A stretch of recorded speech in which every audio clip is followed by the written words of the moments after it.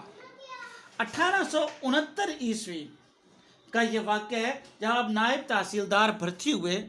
اس کے بعد آپ نے ہائی کورٹ کی وکالت کے امتحان پاس کیا۔ اس زمانے میں ہائی کورٹ کی وکالت علیحدہ ہوتی تھی، اس کے امتحان پاس کیا اور 1873 میں آپ نے ہائی کورٹ میں وکالت شروع کر دی اور بعد ازاں آپ نے بطور جج امتحان دیا، پاس ہوئے اور آپ وہاں بطور جج ایک مدت مدید تک کام کرتے رہے اور یوں بطور سیشن جج 1905 عیسوی میں اکبر الہ آبادی ریٹائر ہو گئے۔ اکبر الہ آبادی یاد ہے کہ 9 ستمبر 1921 عیسوی کو الہ آباد میں وفات پا گئے تھے۔ دراصل آپ کی شریک حیات جب 1910 عیسوی میں راہی ملک عدم ہو گئی تھی اور آپ کو اپنی شریک حیات کے ساتھ بہت لگاؤ تھا، اس وجہ سے آپ بہت ٹوٹ گئے اور اس کے بعد آپ کا بہت پیارا بیٹا ہاشم بھی وفات پا گیا جوانی میں۔ تو یہ ایسے 2 حادثے ہوئے جنہوں نے اکبر الہ آبادی کو توڑ کے رکھ دیا اور آپ شکست و ریخت کا شکار ہو گئے، یہاں تک کہ 1921 عیسوی میں آپ بھی اپنے خالق کی حقیقی سے جا ملے۔ عزیز طلبہ و طالبات، جب ویسے تو آپ نے 11 سال کی عمر میں شاعری شروع کر دی تھی، لیکن باقاعدہ شعر گوئی جس کا ذکر آپ نے اپنے کلیات میں کیا ہے 17 برس کی عمر میں شروع کی۔ آپ نے غزل، قطع، مثنوی، رباعی سب کچھ کہا ہے۔ آپ ایک ایسے شاعر تھے، اکبر الہ آبادی جو ہیں ایک ایسے شاعر تھے جو با کمال ہوئے اور آنے والے زمانے کی شعراء نے آپ کا تتبع کیا۔ آپ جو نظم پڑھنے جا رہے ہیں جس کا نام ہے خدا سرسبز رکھے اس چمن کو، یاد رکھیں کہ عزیز طلبہ و طالبات، یہ نظم کا حوالہ میں آپ کو بتا رہا ہوں۔ کلیات اکبر دور اول 1899 عیسوی کے چند 9 اشعار ہیں جو آپ کی کلیات میں ملتے ہیں۔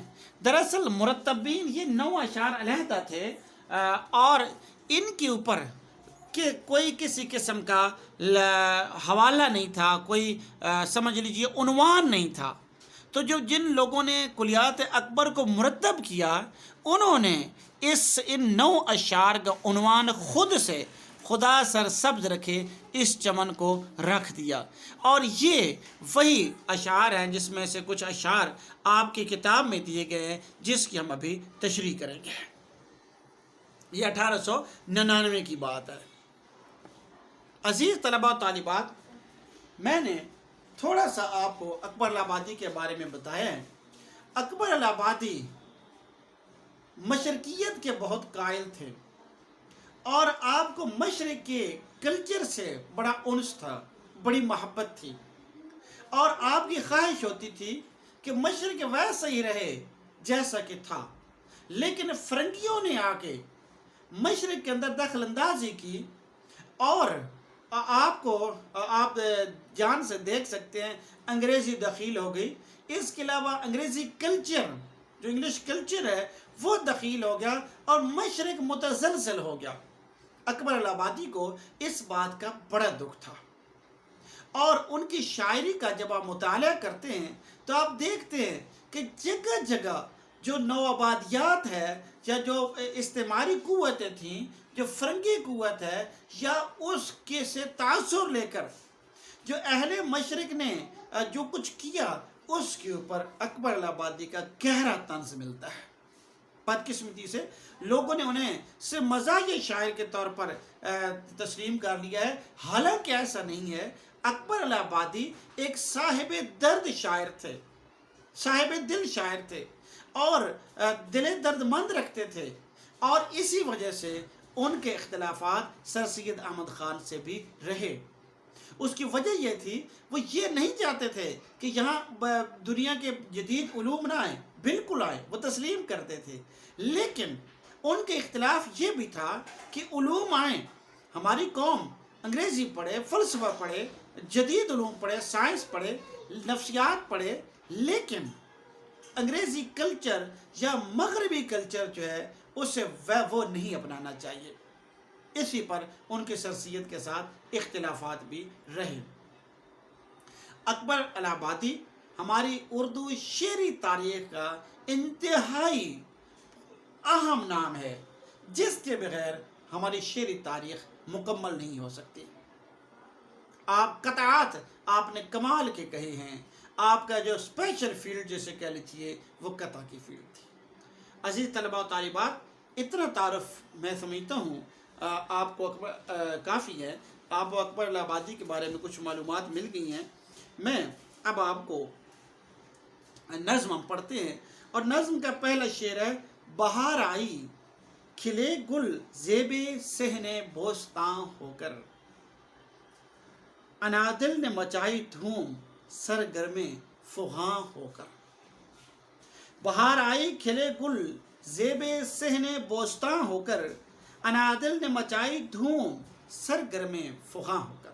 آئیے ان کے الفاظ، اس میں مشکل الفاظ ہیں، اس کے معنی دیکھتے ہیں۔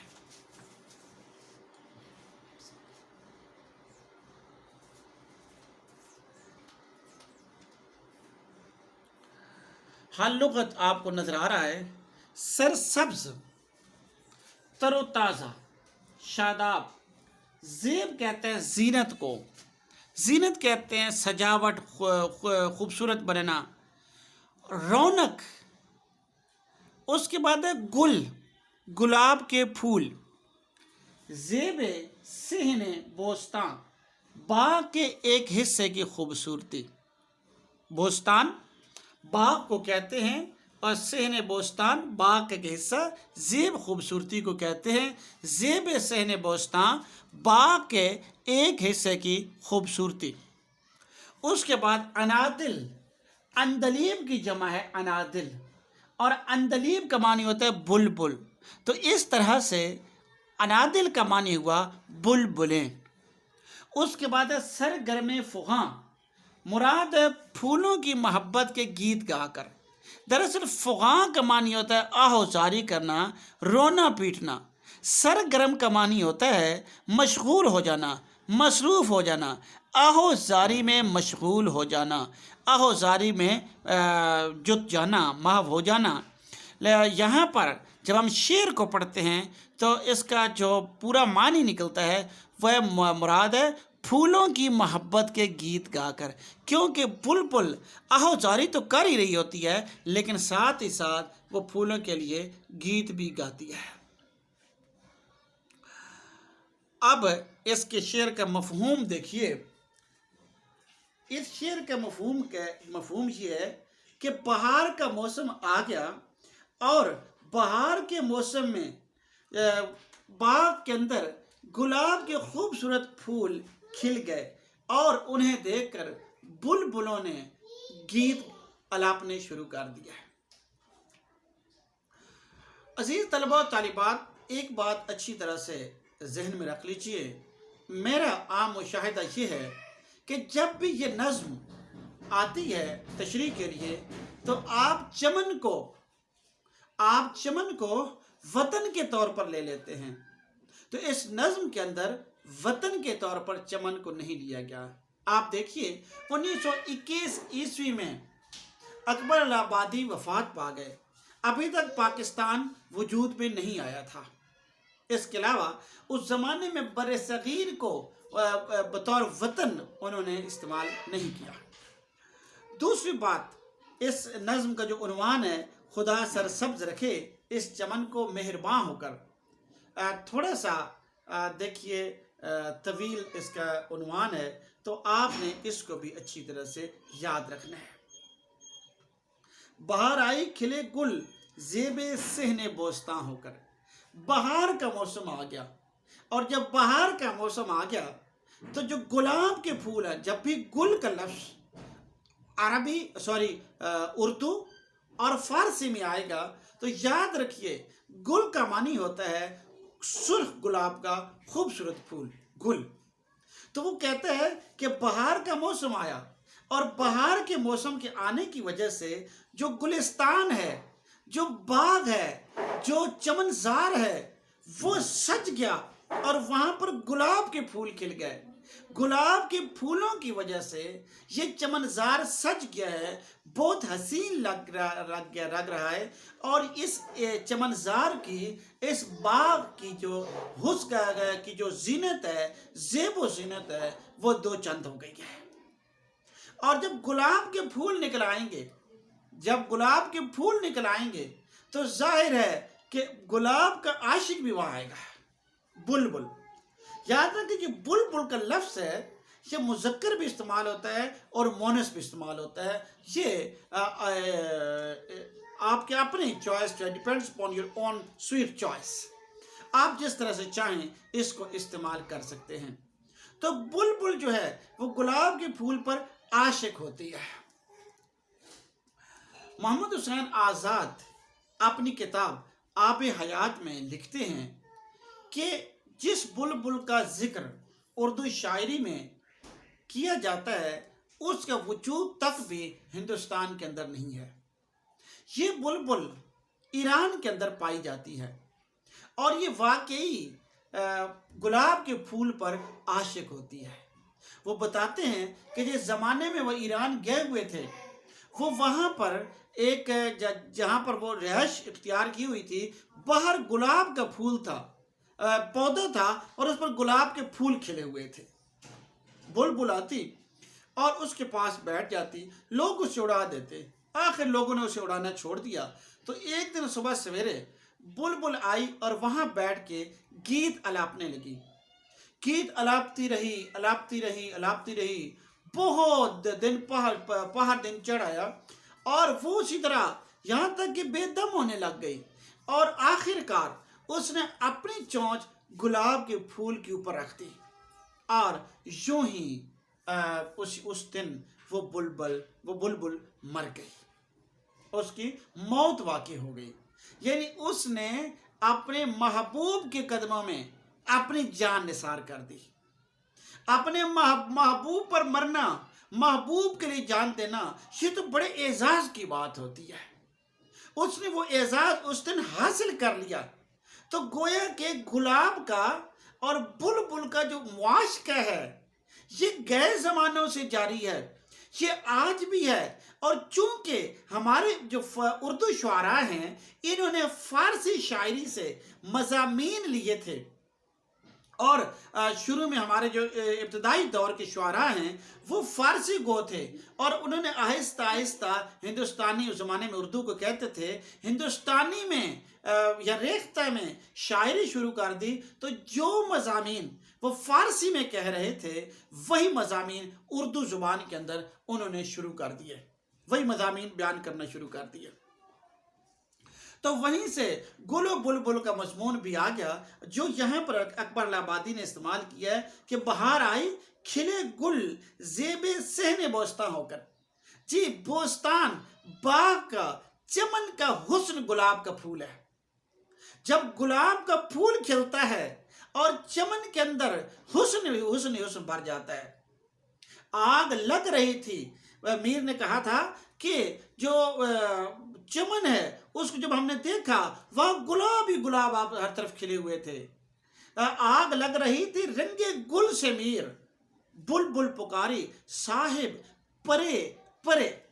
یہ اتنا حسین منظر، اتنا خوبصورت منظر۔ اور پھر وہ کہتا ہے اکبر آبادی، جب گلاب کھل گئے اور حسن پھیل گیا تو جو بلبلیں ہیں وہ وہاں پر آ گئیں، اور انہوں نے اس گلاب کے جو پھول ہیں